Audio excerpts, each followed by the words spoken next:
Асмандан жерге жетелек, эч ким тепсеп кетелек. Апапакай кардын актыгындай аппак жүрөк менен жалпы жараткан сүйгөн жакшы адамдарга салам жиберем. Кутман жалпыңыздарга. Бүгүн күнүңүздөр берекелүү, ийгиликтүү болсун, өмүрүңүз өрнөктүү болсун. Амансыздарбы?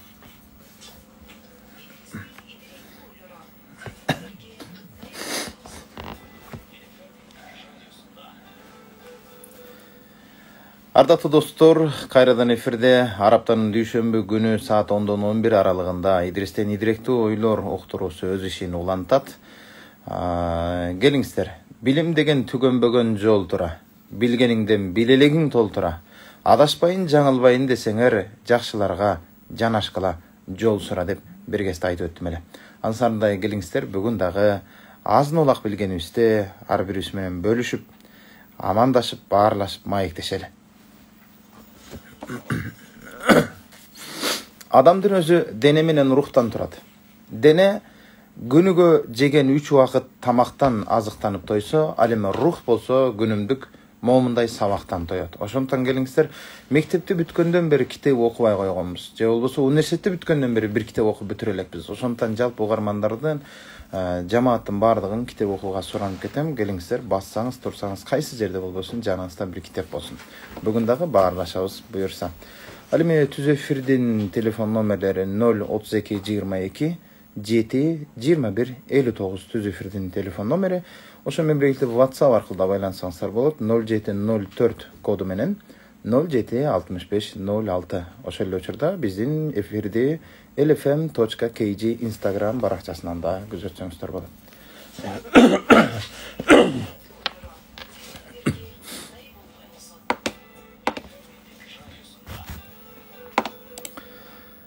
Дегенде сиздер менен бүгүн сабактын киришүүсүндө жүрөк тууралуу айтып өткүм келди. Караңыздар. Жүрөк. Жүрөк, күнөөкөр жүрөктөн Аллах чыгып кетүү коркунуч бар экен. Бул кандай? Күнөөкөр жүрөктөн Аллах чыгып кетет экен. Мисалы үчүн, жаман көргөн адамды эгерде жаман көрсөңүз, "Эй, Идрис дебечи" деп атыңды айтса, ачууң келип, керек болсо атыңды тилин алдыргың келбейт да. Идрис дебечи деп жаман көрүп алабыз. Дал ошонун сарындай күнөөкөр жүрөктөн дагы Аллах чыгып кетсе, ал адам Аллахты эстей албай калат экен. Ошондон, достор, жаман көргөн адамың Идрис деп келсе, Идрис дебей эле койчу дейсиң. Ошондой эле Кудай дагы күнөөдөн кайтпаган пенделердин жүрөгүнөн чыгып кетет, натыйжада алар Аллах дей албай коюшат экен. Ошондон достор, суранам, келиңиздер тобо кылалы. Өзгөчө жаратканга жалбарып, бул апапакай таптаза болгон жүрөгүбүздү күнөө менен кирдетип карайта бербейли. Барган сайын күнөө кылып, жаман иштен кайтпагандан кийин ал жүрөк ошого көнүп калат экен дагы, жакшылыкты сезбей калат экен. Ошондон баягыда бир киши жолго сапарга чыгат экен. Сапарга чыгып, жол четинде уктап калат дейт. Уктап жатып түш көрөт, түшүндө кызык иш көрөт. Ойгонуп барып, анан адан ары жолун улантып, алдындан биринчи чыккан айылга келет да, бир олей аксакалга жолугат экен. Ошондо олей аксакалга жолугуп, "Олеям, мен түш көрдүм. Түшүмдө кызык иш көрдүм. Ошол түшүмдүн жандырмагын айтып берсеңиз" дейт. "Айтчы балам, угайын" дейт. "Түшүмдө" дейт, "баратып, жолдун четинде бир талаа көрдүм, буудай талаасы" дейт. Адамдар ошол буудайды ооруп, жыйнап, чогултуп алып келип, андан кийин бардыгы өрттөп атышты тиги буудайды" дейт. "Адан ары жолду улантсам, бир жерде бир адам бир оор ташты көтөрөт" дейт. "Бир оор ташты көтөрөт, көтөрө албай койду бир оор ташты. Жанына ошондой эле оор ташты кошту, аны көтөрдү. Дагы оор ташты андан да жеңил көтөрдү. Жанагы оор таш жалгыз өзү болгондо көтөрө алган жок, ошондой оор таштан 2, 3, 4 болгондо оңой көтөрүп атты" дейт. Таң калат. Адан ары келген кезде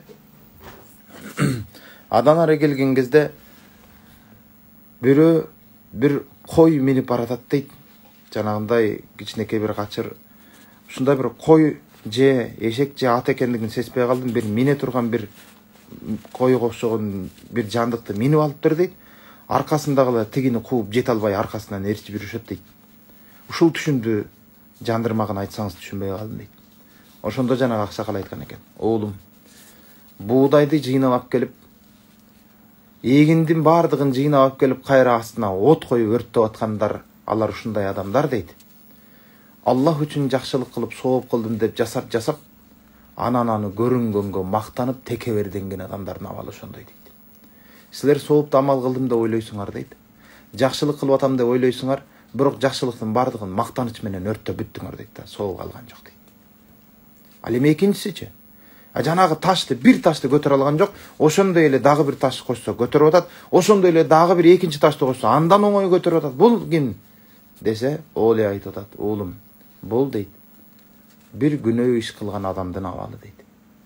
Биринчи күнөөнү кылып атканда уялып, тартынып, бетиң кызарып, ички жан дүйнөң менен жанагы выждан азабы деп коет, совестиң сени кыйнап, жол бербей, биринчи күнөө кылып аткан кезде "Ай, эмне деген адам болдум мен эми" деп биринчи жолу күнөө кылып атканыңда ошол күнөөнүн уяттын оордугун көтөрө албайсың дейт. А кийин ошол эле күнөөнү кайра кыла бергенде уже сенин уят пердең жыртылып кетет дагы, уят экендигин, күнөө экендигин сезбей калып кылып жүрө бергендердин абалы дейт. Караңыз ай. Ал эми үчүнчүсү болсо, жанагы мине турган бир жандыкты минип аркасынан жетпей жаткандар кимдер десең, алар илимдүү адамдар, илимине амал кылган адамдар алдыда барат, калгандар анын аркасынан ээрчип чуркап жүргөндөр дейт. Ошондон достор, жашоодо ар бир нерсенин пик чокусу болот, анан кайра түшө турган жери болот. Тоонун да бийик чокусу, анан кайра түшө турган жери болот. Адамдын да кайрат күчкө толуп турган учуру болот, анан кайра күчтөн тайган учуру болот. Дал ошондой эле байлыктын да бийик чегине келген учуру болот, анан кайра байлыгың деле түшө турган учуру болот. Ошол эле учурда илимдин деле бийик чегине келген учуру, анан кайра илимден түшүп кетүү коркунучу бар. Ошондон илимдин бийик чокусуна чыгып, кайра ошол жерде туруп калат, түшпөй калат кимдер эгерде алар илимине амал кылса, ошолор бийикте түшпөй калат. А илимине амал кылбаган адамдар ылдыйга түшүп кетет экен. Буга мисал бизде бабаларыбызда ошондой сөз бар. "Эй, палан молдо, тасписин үзүп кетиптир" дейт да. Тасписин үзүп бир, теспесин үзгөн болсо, демек Аллаху акбар, субханалла деп аткан теспеси үзүлгөн окшойт деп ойлойсуң да. Жок, андай эмес. Бул жана каймана мааниде кыйытып айткан сөз экен. Палан молдо теспесин үзүп алыптыр деген сөз, палан молдо ичип кетиптир деген маанидеги айтылган сөз экен. Көрдүңүзбү? Кандай бабаларыбыздын кыйын сөздөр бар. Болбосо бир макал: "Угум сага айтам, уулум сен ук. Керегем сага айтам, келиним сен ук, кызым сен ук" дейт да. Карасаңыз, капа болуп калбасын да, уулум сага эмес, мен угум айтып атам. Бирок ошентсе да сен угуп кое бердим. Не деген керемет сөз бар да. Керегем сага айтам, кызым сен укчу, келиним сен ук деп, силерге эмес, мен керегем айтып атам деп туруп, момунда кыйытып айткан сөздөр кандай сонун да.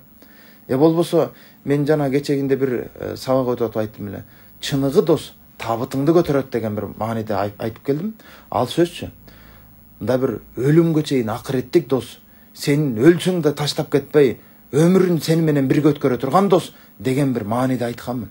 Ошого да жастанып, чыныгы дос табытыңды көтөрөт деген, анда бул жерде момундай экен да, анда досуңду өлтүрүп туруп анан табытын көтөрөсүң да. Же болбосо досуңа өлүм тилеп анан табытын көтөрөсүң да. Же болбосо мындай маани бар байке.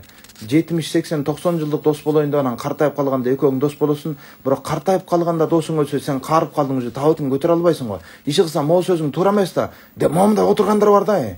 Анан анда мындай ар бир макал эле отура берели анда мында. Уук айтып аткандан уук эмнени түшүнмөгү эле. Кереге айтып атса, кереге эмнени түшүнмөгү эле деп отура берели анда.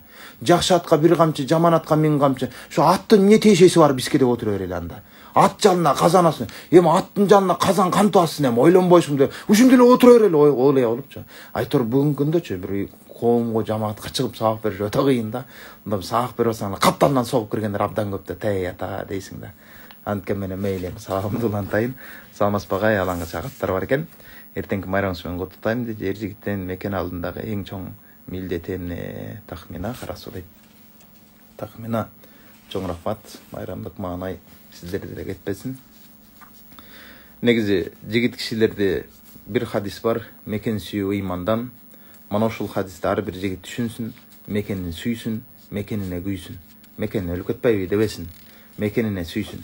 Ал эми мекенди сүйүү бүгүнкү күндө патриоттуулук сезим десе, биз калпакты кийип, Кыргызстандын желеге түшүрүлгөн футболканы кийип, же артыбызга Кыргызстандын желегин коюп сүрөткө түшүп, анан аны интернетке өзүбүздүн соц баракчабызга коюп алсак эле ошону патриоттулук деп ойлоп алдык да. Бул патриоттулук эмес, бул жөн эле портрет, бул жөн эле сүрөт. А патриоттулук таптакыр башка. Ошондуктан достор, калпак кийүү бул улуттук кийимдерибиздин бири болсо, калпагын кийип, башына калпагын кийип, бирок кыргыз элине кыянат кылып аткандар толтурасы бар. I love Кыргызстан деп жазып алган футболканы кийип алып, Кыргызстанды шерменде кылып аткан балдар кыздарыбыз толтура. Жол болсо Кыргызстандын желегин артына сүрөттү коюп алып, бүтүндөй ата-энесин, элин жерин шерменде кылып аткандар бар. Бул жөн эле портрет, бул жөн эле бир сүрөт. Ошондуктан жалпы жаштардан суранып кетем, айрыкча мекенден сыртта жүргөндөрдөн суранам. Мекендин ичинде жүргөн кезде сен атаңдын уулу элең. Мекенден чыккандан кийин Ала тоонун уулу, Ала тоонун кызы болдуңар.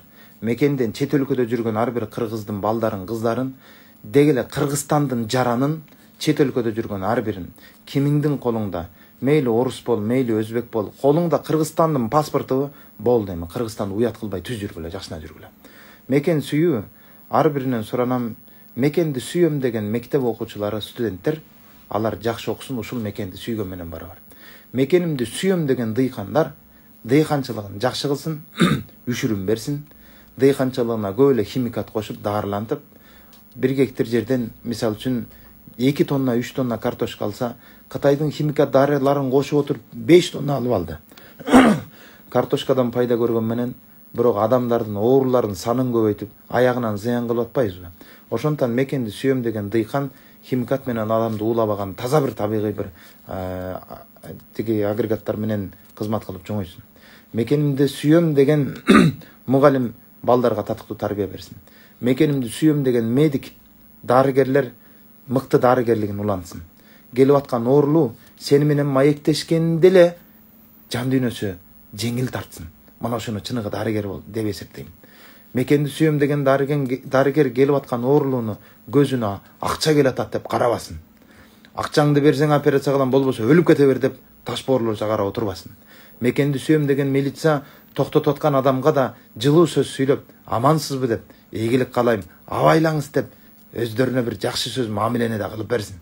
Мекенди сүйөм деген ар бир азамат атуул мекенин уят шерменде кылбасын. Айрыкча Кыргызстанда жашап аткан башка улуттарга да кайрылам. Кыргызда бир макал бар. Айбан таяк жеген жерин унутса да, тамак жеген жерин унутпайт деп коет Кыргызда. Кородогу күчүңүздү таяк менен бир чабыңыз, же бир тепсеңизчи, короңуздан үн чыгарып кетип калат, ыйлапчы. Бирок бир аздан кийин чыксаңыз кайра келет да. Анткени айбан да болсо ушул кородон тамак жеп, ушул кородо чоңойгонун унутпайт да. Ошондуктан Кыргызстанда жашап аткан ар бир улут, мейли өзбек, мейли орус, мейли татар, мейли дунган, мейли тажик, мейли түрк бол, кимиң болсоң бол, кыргыз тилин билбесең да, жок дейм да, Кыргызстанга күйгүлө. Кыргызстан менин мекеним деп силер да өзүңдүн тилиңде айт. Мен Кыргызстанды сүйөм деп баскан турган жериңде Кыргызстанда жашайм, Кыргызстан менин мекеним деп өзүңдүн тилиңде айт. Кыргызча билбесең да, бирок Кыргызстанды сүйүштү бил деп айткым келет ар бирине.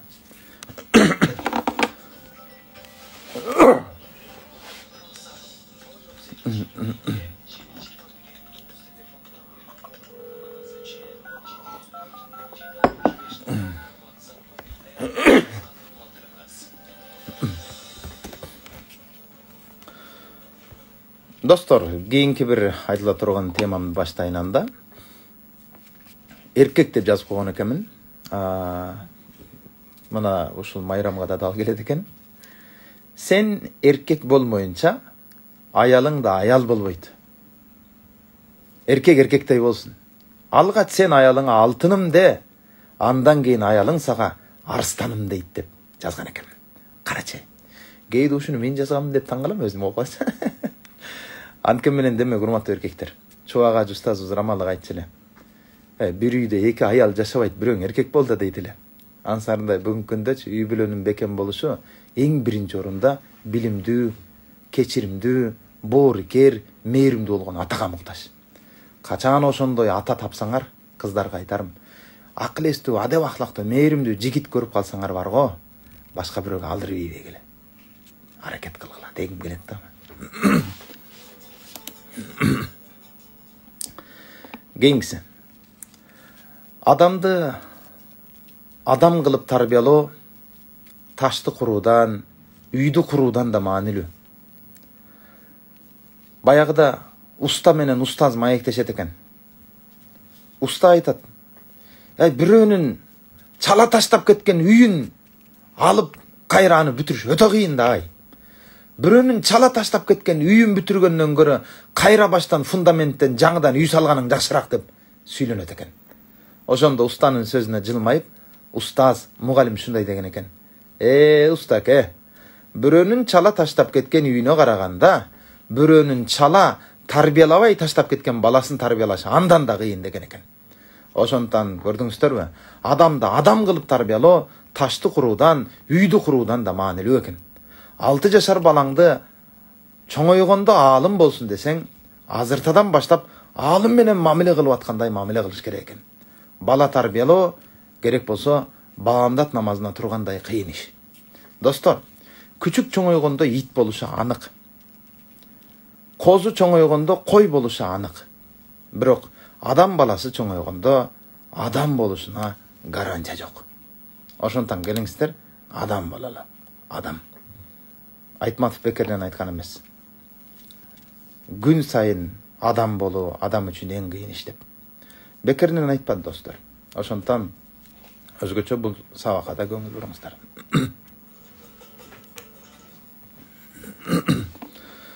Кийинкиси орозо тууралуу жазган экенмин достор. Алаңызча бул жерде суроо бар. Окуп кетейин. Алай саламатсызбы, майраңыз менен сөздөрүңүз абдан маанилүү. Эркектин жубайы аялынын алдындагы жоопкерчилигин кантип көтөрө алабыз дейт. Эркектин жубайы аялынын алдындагы жоопкерчилигин кантип көтөрө алабыз дейт. Чоң рахмат. 008 KJ.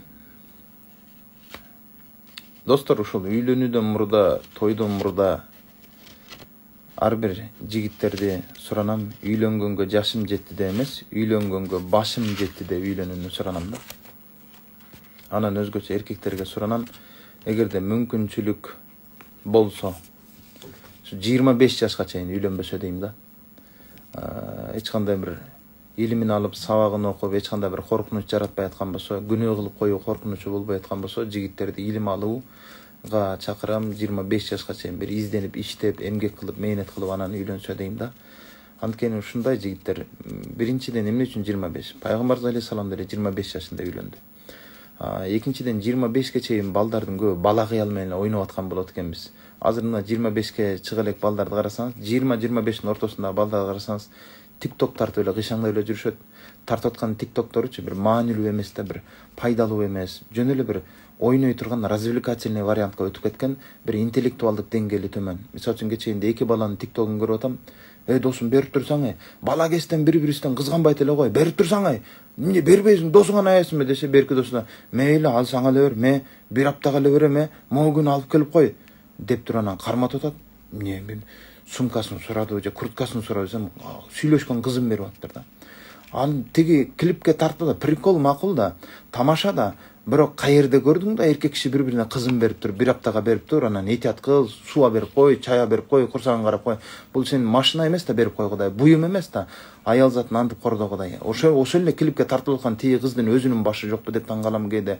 Же ошол видеону тартып аткан тиги балдардын ата энесинде бир акыл эс кайда калды, мындай бир көзөмөл кайда калды таң каласың. Ошондон мен жалпы жигиттерден суранам, момунда бир развлекательный бир деңгээли төмөн видео тартып, адамды жийирткенте турган бир кыжырын кайната турган видео тарткандын ордуна өзүңдүн бир акыл эсиң, адабаклагың карасаң дейм да.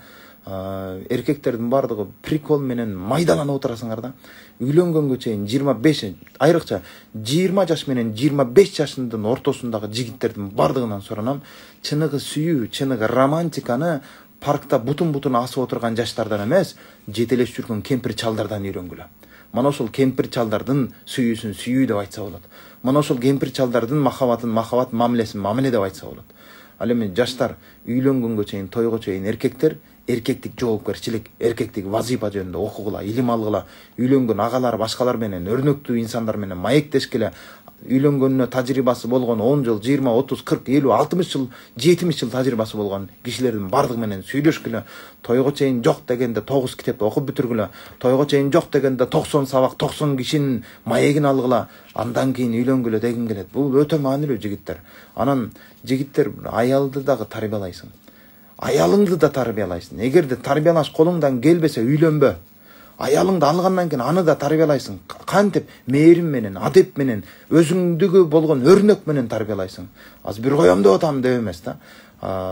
Аялдарды аялың үйгө келгенден кийин ага боорукерлик менен, мээрим менен жандашасың, жарымыңды толуктайсың. Мындайча айтканда Пайгамбар алейхиссалам айтат, ыймандуу аялга үйлөнгүлө, ыйманыңардын жарымын толуктагыла дейт. Эркектердин көбү үйлөнгөндөн кийин ыйманы жарымы толукталган жок да. Үйлөнгөндөн кийин намаз окубайбыз, үйлөнгөндөн кийин да орозо тутпайбыз, үйлөнгөндөн кийин да күнөө зына иштерибизди токтоткон жокпуз. Кечегинде бирөөсү айтып атат, Идриси, ушу сабактарың абдан жагат. Менде деле баары жакшы, ушу бир эле ушу кемчилигим бар да, моога барып коем да дейт да. То есть кыздарга барып коем дейт да. Тиги кишинин балдары, кыздары чоңоюп, бирөөсү үйлөнө турган, бирөөсү эрге тие турган болуп калган да. Бирок ошого карабай эмне болуп атат? Көрдүңүздөрбү, урматтуу улуу муундар, эркектер, жалпы эле жигит кишилердин баарынан суранам, мында бир жигит болгула. Азыр жигиттердин көбү кыздан өткөн тиймен ажык, кыздан өткөн тарынчак, кыздан өткөн былтыйган, тултуйган болуп баратат. Кыздан өткөн жанагындай бир керек болсо үндөрү назик, характери назик, жүрүш турушу, кыймыл аракети назик. Кыздын ишин кылып калдык, мындайча айткандачы. Эркектик касиет жоготуп баратат. Ошондон жалпы эркектерди жигит болууга чакырам. Кыз баланын иши менен интернетте отурганда ушакчылар эркектер, азыр аялдар эмес. Ушакчылар да эркектер. Клавиатураны башкылап аткан да эркектер. Бирөөнү кыйбат кылып, бирөө менен бирөөнү уруштуруп, ошодон рахат алып аткандар да эркектер. Ошол эле учурда мен аялдарга да кайрылам. Ошондой эркекти тарбиялап аткан бай эле аял да. Ошондон аял заты бир колу менен бешикти, бир колу менен дүйнөнү термете турган аял заты мурдагыдай акыл карачат, акылман болбой атабыз. Мурда Курманжандатка энебиз элинин эртеңи үчүн өз уулу Камчыбекти жанагында бир даргасып жаткан кезде өз уулун элинин эртеңи үчүн садака чапкан баягы датка апаларыбыздын, акылмандуу апаларыбыздын катары азайып баратат. Ошондон азыркы аялдарга айтарым, өзүңдүн эртеңиң үчүн балаңды эмес, телефонуңду, кыйшаңдаган тиктокторуңду садака чапчы. Ошолорду кылбачы, өлтүрүп салчы ошолорду. Кыздар айрыкча эстүү болгула. Кыздар эстүү болгула. Мындайча айтканда, тең-теңи менен Кудай Таала Нур сүрөсүндө келтирет. Тикток тартып кыйшаңдайсың, башка болосуң. Анан сага илимдүү эркек каяктан жолуксун? Билимдүү, акылман, өрнөктүү жигит каяктан жолуксун анан кийин? Кадырыңды, баркыңды билбеген сага окшоп кыйшаңдап жүргөн бирөөсү келет. Анан ошентип илими жок башка болуп жүрөбүз да. Ошол эле учурда кыздар дагы көп китеп окуп, чересчур ашча илимдүү болуп кетип атабыз дагы. Эмне? Келин кайын журтуна жагынууга милдеттүү эмес, күйөөсүнө жагынса болду деп туруп, баанда буйтуңдап момундай бир сабак бергендерди көрүп калып атам. Негизи кыздар, ооба, сөзүң кайсы бир деңгээлде туура, бирок кайсы бир деңгээлде да ката. Күйөөсүнө жагынып, күйөөсүнө качан жагат? Күйөөсүнүн тууган уруктарына жакшы мамиле кылса жагат да. Ошондон эмне кылалы? Ооба, мен жигит кишилердин баарынан суранам, аялыңарды колдоп, кубаттап, кастарлап, кабыргаңды эhtiyаттагандай эле, ошол бекеринен кабыргадан жаратылган жок. Азыр кабыргаңа бир коем, эhtiyаттап момундай зашта каласың да, дал ошондой кабыргаңдан жаралган аялыңды да кастарлап, эhtiyаттап, аяп жаша, таяп жаша. Үй бүлөнүн бактылуу болушуна өзгөчө бир биринчи орунда билимдүү эркектер зарыл. Муну унутпагыла.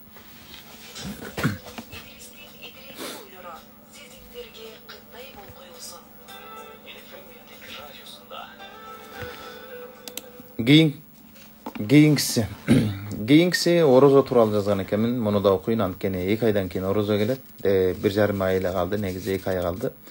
Орозо кармоонун эң жеңил жолу бул кечки ачка жүрүүгө чыдоо эмес. Бул эң жеңил жолу, бул баягы кечки ачка жүрөсүң. Орозонун эң жеңил жолу, чын айтайын. Эң кыйыны орозо кармаганда тилди да орозо карматыш. Ой, бул өтө кыйын ай. Орозолуу оозу менен көрүнгөндө ушактап, кыйматтап жүргөндөр. Андан кийинкиси эң жеңили бул көздүн орозосу. Эң кыйынычы. Орозолуу адам деле көзү менен бүтүндөй күнөөнү карап отура берет да, бул өтө кыйын. Андан кийинкиси кулактын орозо кармашы. Орозомун деп коюп, койчу, ошондой кылып баганы, ойба, койсоң деп туруп ушак кыйбат сүйлөп отура беребиз да. Бул кулактагы орозо кармаш керек. Орозо кармоонун эң кыйыны колу буттун орозосу. Орозо кармайсың, бирок колуң Куранды кармабайт, орозо кармайсың, бутуң мечитке баспайт да. кечке жатасың орозомун деп коюпчу, бул да туура эмес. Орозо кармоонун эң кыйыны бул напсинин орозо кармай билүүсү да. Бул напсиң шахватыңда ар нерселерди ойлоп тура берет дагы орозосуң. Орозо кармоосу бул ушулардын тыйыла билүүсү да. Рамазандачы достор, жин шайтандын колу буту кишенделгени менен, бирок адамдын напсиси өзүнүн колунда болот атпайбы? Ал кишенделбейт да. Ошондон орозодо жин шайтан колу буту кишенделсе да, адамдын напсиси өзүнүн колунда болгон үчүн аны адам өзү кишендейт. Бирок эмне орозодо да орозонун баркына жетпей, оозун орозомун деп жеп ичкенден тыйган менен ушактан тыйбай, көзүн арамдан, кулагын гыйбаттан тыйбай, бүтүндөй денесин колу бутун жамандан тыйбай жүргөндөр толтура. Ошондон достор, өзгөчө азыр мына Рагайып айында турабыз. Бул Рагайып Ражап айында турабыз. Бул Ражап айында Рагайып кечеси өтөт, биринчи бейшембисинен түнү. Өтүп кетти ал. Андан кийин 27-нчи түнү буюрса Мирач түнү болуп атат. Бул демек бул айда 2 ыйык бир түн бар. Андан кийин Шабан айы келет. Анда да уже Кадыр Рамазан айы келет. Андан артынан Кадыр кечеси болуп атат. Шабан айында Бараат кечеси бар. Достор, эмне үчүн бул айларды айтып атам? Орозону мындайча айткандачы, күзүндө мөмө жемиш жейин, күзүндө эгин тигинимдин жыйынтыгын алайын десең, күзүндөгү жемишти жеш үчүн азыр 2 ай мурда эгин эгесиң да. Демек, Рамазанда орозон берекелүү болсун десеңер, Рамазанга даярдыкка Ражап айынан башташ керек. Азыртадан баштайлы. Демек, дүйшөмбү, бейшемби күндөрү орозо кармаңыз. Болбосо бөлөк күндөрдө орозо кармаңыз. Айтор, мен Рамазанга даярданып жатам деген сезим менен азыр орозо кармап Ражап айында, мындан кийин Шабан айы келет. Демек, мына ушундай тартипте өзүбүздү орозого даярдайлы деген максатта айтып отурам достор.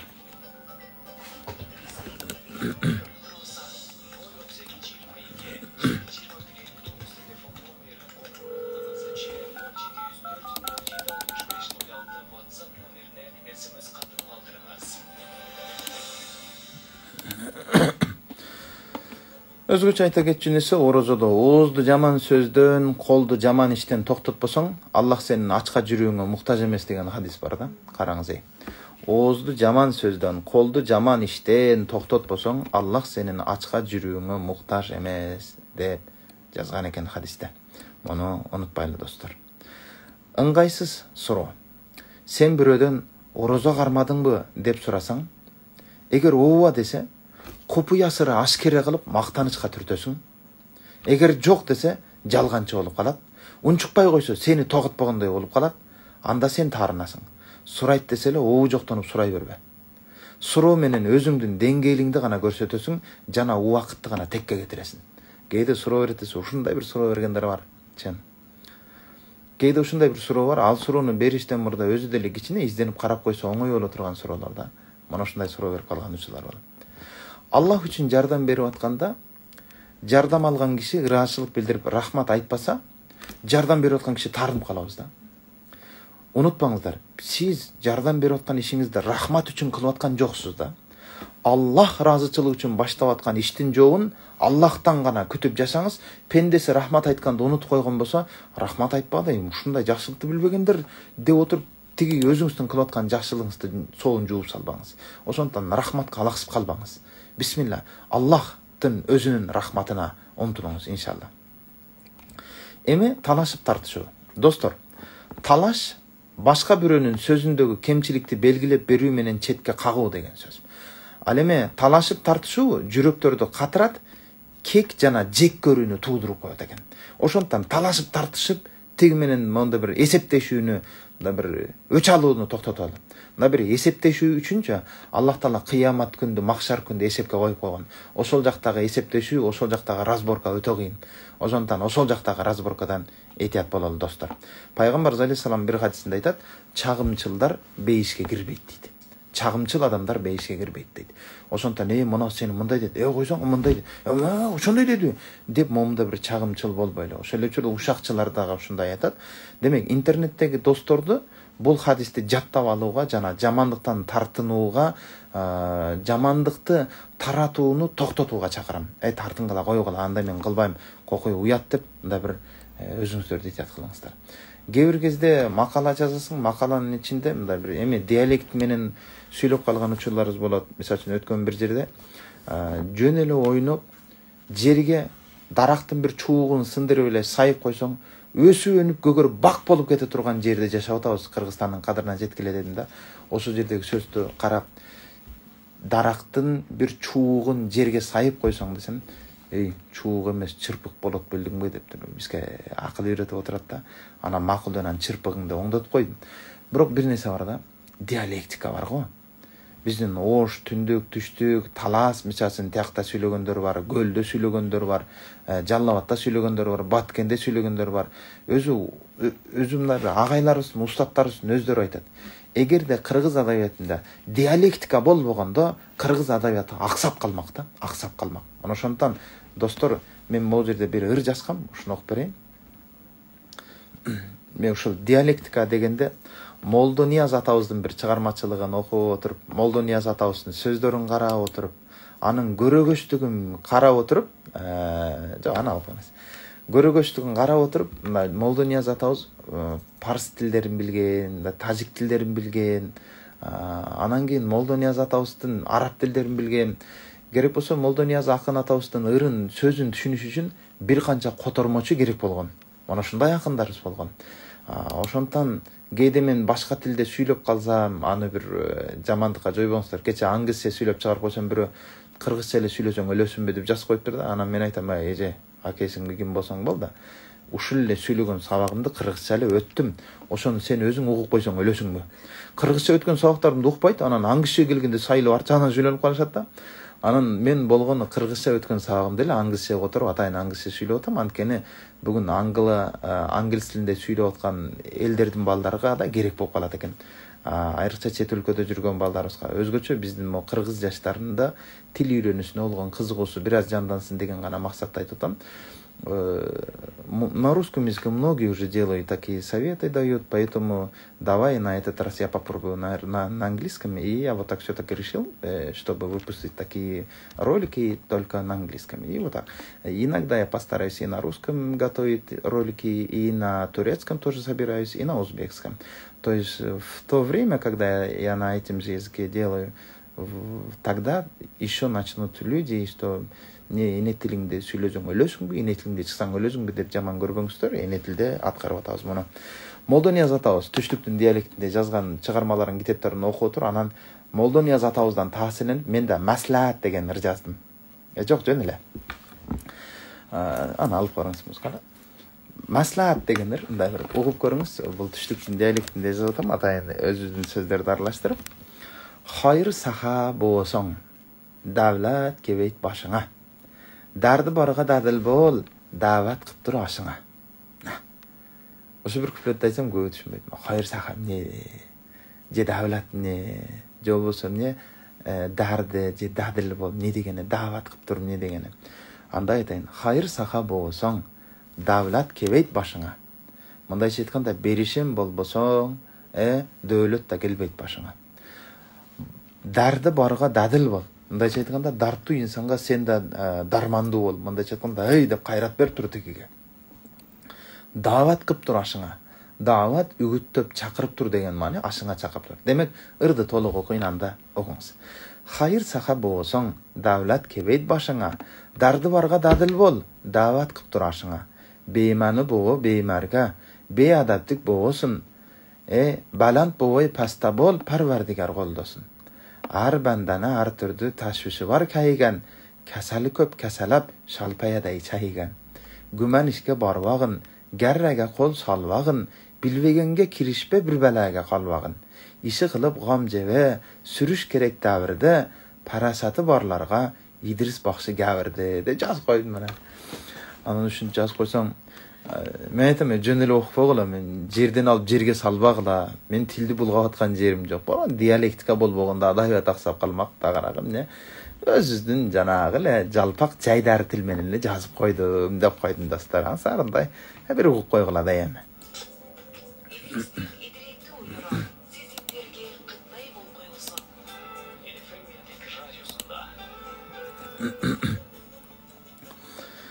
Достор, бул Рамазан айына даярдык көргүлө деп айтып атам атайын. Бул Рамазан айы бул ден соолуктун гарантиясы.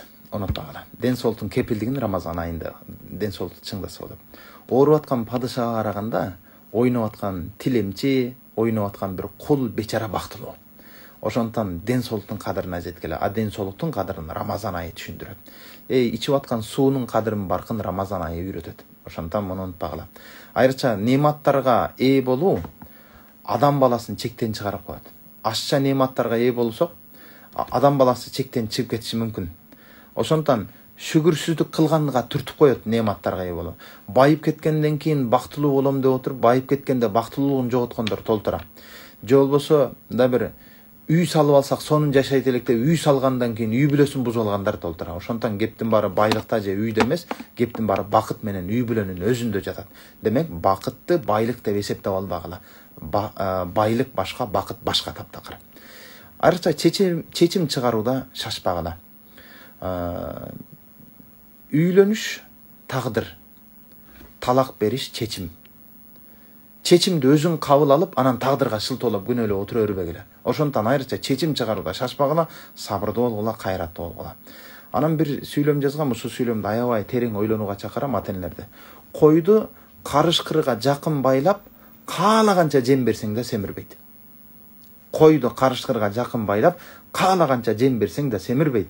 Дал ошонун сыңарындай балдарды интернетке жалгыз таштап коюп, каалагандай кыйын болсоң да балдарга тарбия берилбейт. Мына ошол нерсени унутпагыла.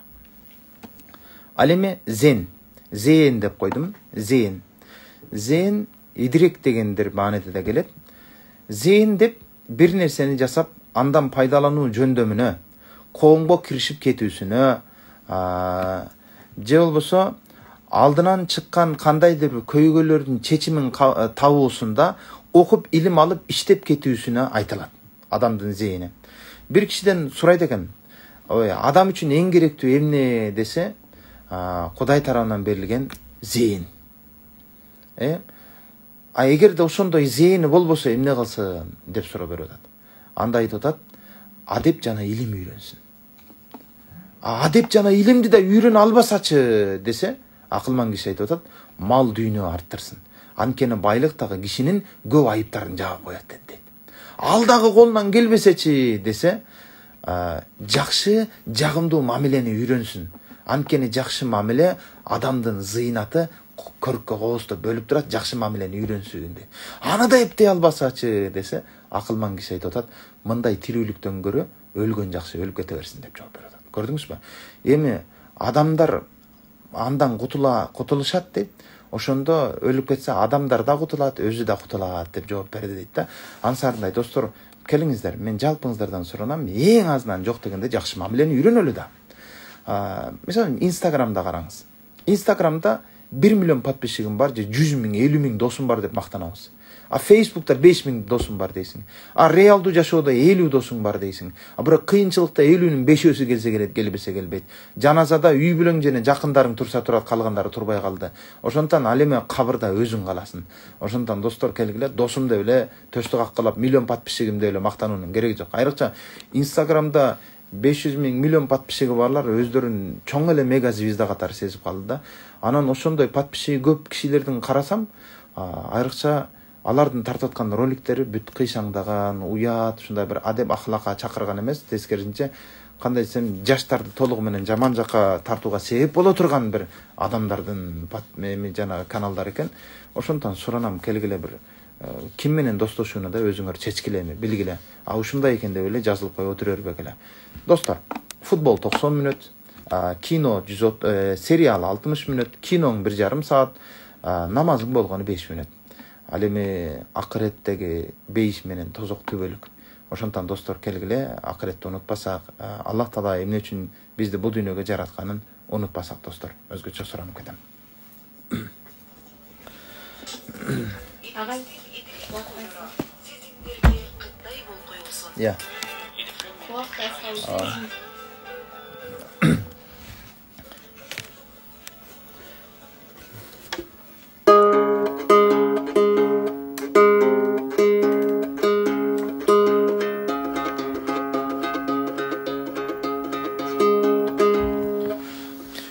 Келиңиздер анда.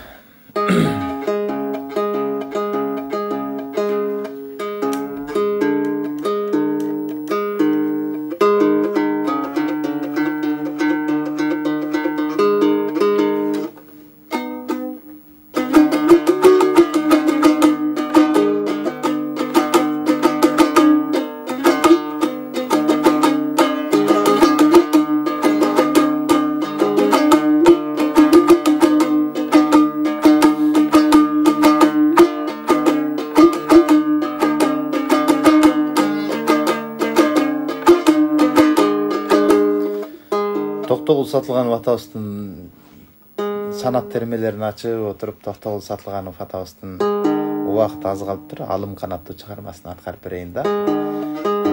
Андан кийин бүгүнкү эфирге жыйынтык чыгаралы. Негизи эртең менен ырдаш кыйын. Ач карынга же тамак тиги үн каналдары толук ачыла элек учурда анткен менен оор чыгарма. Мыскалы же экөөбүздөй ырдай албасам да аракет кылайын.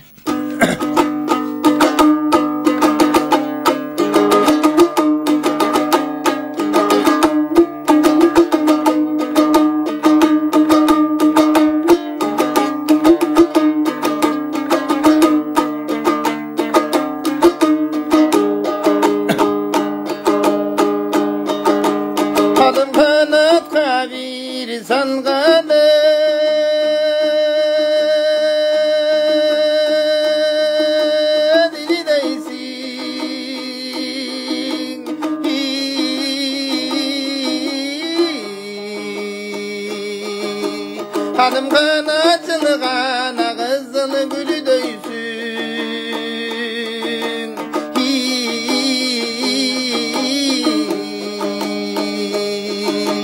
Bir gün oru bir gün söy.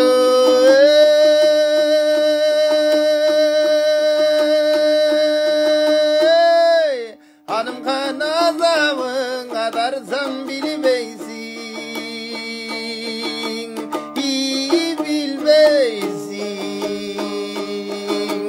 Betegeli maydanım, beylin acaksı caydarım, böyle gölü maydanım.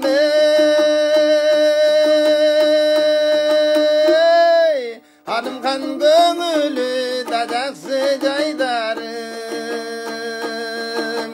iyi caydarım.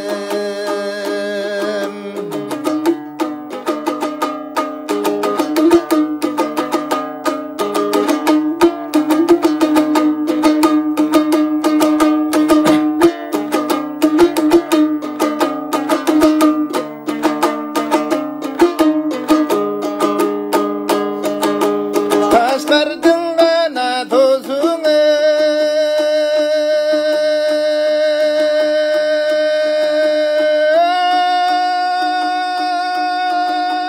gayrılız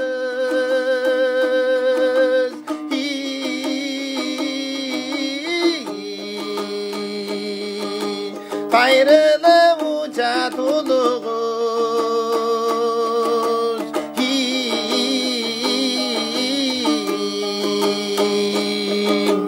ayrılıp mağa gele gele hanım kan karıp da zalvay gıyıniz iyi gıyıniz.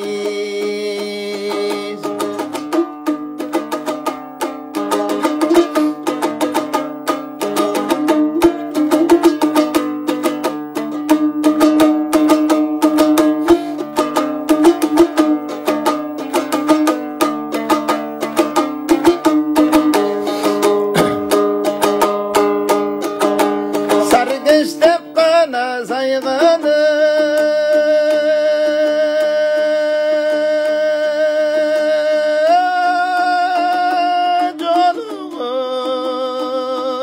Coluğun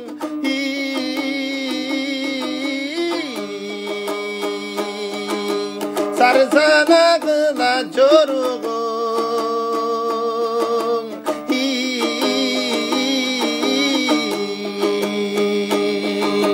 Körkümdep saygan coluğun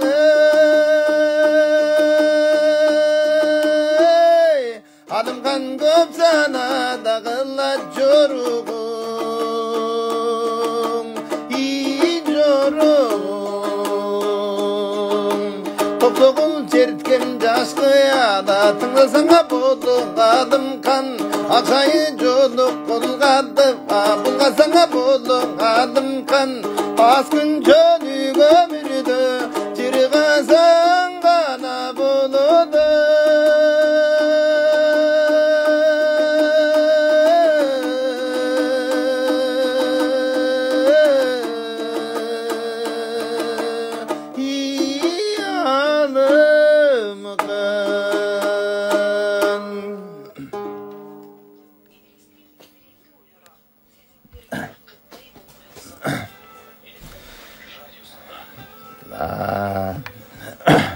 Mana ушундай достор, болушунча бир шермендем шактайлинсин деп ырдай бердим мына сага деп. Негизи ырчылардын бардыгы ушундай, жандуу үн менен ырдаганда, айрыкча эрте менен ачыл элек учурда ырдаганга үгүттөбөйбүз эч кимди. Айрыкча грипп болуп ооруп атканда ырдабаш керек жандуу үн менен. Анткени грипп болуп ооруп атканда ырдасаңчы, тердеп грипптен сакайышың мүмкүн, бирок ошол ооруп аткандагы үн сенде түбөлүк калып кетет. Көрдүңүздөрбү? Ошондуктан грипп болуп ооруп аткан кезде ырдабагыла, эйтеп болгула. Достор, бизге бөлүнгөн эфир саат соңуна келип жетти. Акыркы жыйынтоочу сөзүмдү айтайын анда. Акылман киши өзүнүн баласына ушинтип айткан экен. Оолум, эң жакшы тамакты же, эң жакшы жерде жат, жана эң кымбат үйдө жаша дейт экен. Баласы таң калып ата, биз кедей болсок, жакшы тамак кайдан, жакшы үй, жакшы жай кайдан табамбы? Атасы айтат, оолум, эң жакшы тамакты же дегендин себеби чыныгы жумуштан, эмгектен чарчап, адалдан тапкан бир сындырым наның болсо да, ошол нанды бисмилла менен жесең, ошол нан эң жакшы тамак деген экен. Чындыгында нандан ашыкчасы напсинин каалоосу.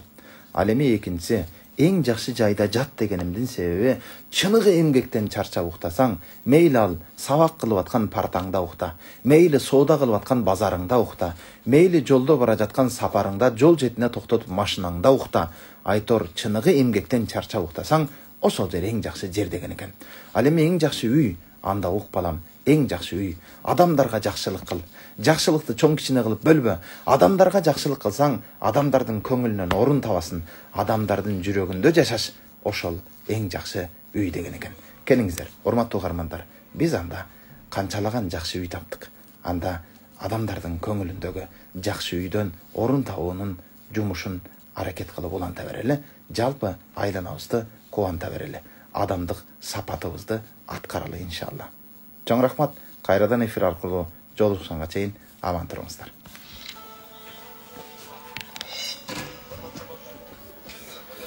Саламатсызбы, саламатсызбы, ооруганыңыз ийгилик каалайбыз дейт сизге. Саламатсызбы? Саңсы кандай сызбы? Кутмандуу күн дейт, ден соолугуңуз жакшыбы деген суроолор келип атат. Рахмат. Кол чабуулар, сөздөрүңүзгө кошулгандар, бул жакта оорубаңыз агай дейт. Рахмат. Бар болуңуздар, анда биз түз эфирди жыйынтыктайбыз жана Элтон радиосунун ушул баракчасынан толук түрдө кайрадан көрсөңүздөр болот. Биздин эфирде да саналуу эле калды. Достор, чоң рахмат эфирде биз менен чогуу болгонуңуздарга. Жалпы келген суроолорго жооп бере албадым. Туура түшүнүңүздөр, эфирде түз эфирде болдум. Ал эми ортолукта ар түрдүү сөздөр менен маанисиз нерселерди жазган адамдар да көбөйүп кетти. Ошондуктан комментарийни өчүрдүм. Азыр болсо комментарийни кайрадан жандырып атам. Достор, сабак берип атабыз. Арасында суроолорго бир көз чаптырсам, эмне үчүн сакал койбойсуз деген да суроо коюп келиптир. Достор, сакалга чейин сан миң аткара турган иштерибиз бар. Буюрса сакал коем, учура келет иншалла. Ал эми дин исламды сакалы менен гана түшүнгөндөргө бир аз көз карашты кеңейткиле. Сакал менен ислам дини түшүнүлө турган болсо, анда кече сахнага чыгып сөгүнүп аткандардын да сакалы бар эле. Көрүнгөн жерде жардыруу жасап аткан кишилердин да сакалы бар эле. Ошондуктан ислам динин бир эле сакал менен түшүнбөгүлө. Иншалла сакал коебуз достор. Учура келет иншалла.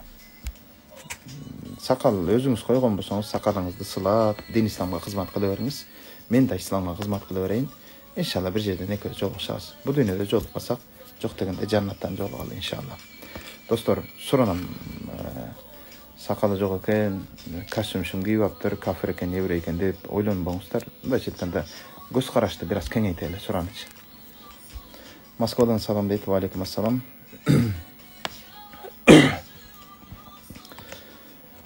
Аллах барыңыздардан разы болсун, жакшылыктарда көрүшөлү. Эфирде сактап коюңуз дейт. Макул иншалла сактап коеюн. Негизи жакшына деле ырдаган жокпуз, сүйлөгөн жокпуз. Өчүрүп салгым келген эфирде. Антсе да сактап коеюн макул. Өзүңүздөрдү айтаткыңыздар достор, бүгүнкү күнүңүздөрдө ийгиликтүү өтсүн. Аптанын биринчи күнү. Биринчи күндө ар бириңиздерди дайым биринчи болууну каалап кетем. Биринчи болуңуздар иншалла.